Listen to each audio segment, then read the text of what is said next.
सबसे पहले तो मैं आपको धन्यवाद देना चाहता हूं, युवा स्तंभ चैनल को मकर संक्रांति की हार्दिक शुभकामनाएं देना चाहता हूं। और कल सूर्य दिन बड़े होने के बाद शादी के प्रोग्राम सब शुभ मुहूर्त के चालू हो जाएंगे और भारत की संस्कृति जो भी है उसमें कुछ ना कुछ कहीं ना कहीं कुछ ना कुछ बड़ा महत्व है।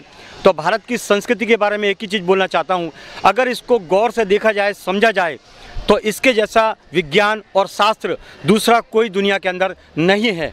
भारत की संस्कृति तो दुनिया में एक अजूबा है। हमारे भारत के शास्त्रों के अंदर हजारों साल पहले इस बात को लिख दिया गया था कि ये घटनाएं उस साल के अंदर होंगी, लेकिन आज इस बात को विज्ञान साबित करती है कि मशीनों के द्वारा कि हाँ ऐसा ये सच है। तो हमारे भारत के पुराणों और शास्त्रों की अगर व्याख्या की जाए, इन पर अमल किया जाए, ध्यान दिया जाए, तो हमारे जैसा देश और हमारे जैसे शास्त्र दुनिया में कहीं भी नहीं है। लेकिन हमारे राजनेताओं ने इसको अनदेखा करने का काम किया है, इसीलिए भारत की संस्कृति का पूरा ढर्रा बिगड़ चुका है।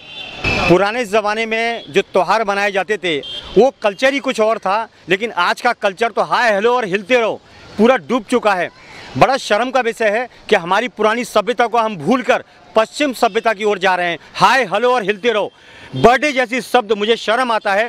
क्या जन्मदिन मनाया जाता है, मोमबत्ती लगा के जन्मदिन मनाया जाता है। शुभ कार्य के लिए दीप प्रज्वलित किए जाते हैं, वह मोमबत्ती को मुंह से भुगाया जाता है।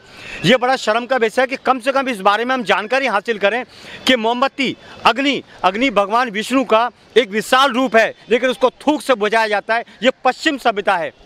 आने वाली पीढ़ी को मैं यही बताना चाहता हूँ कि हमारे शास्त्रों को कभी ना भूलें, आप एहसान फरामोश ना बने। अपने भारत की संस्कृति को यजुर्वेद, सामवेद, अर्थवेद, इन तीनों ग्रंथों के अंदर, तीनों पुराणों के अंदर पूरी दुनिया का ब्रह्मांड छिपा हुआ है, उसको जागृत करें, उसको देखें, उसको समझें। इस परंपरा को ना भूलें जिस परंपरा में भारत टिका हुआ है। ये भारत यजुर्वेद का था, ये भारत कई सारे संतों ऋषि मुनियों का था।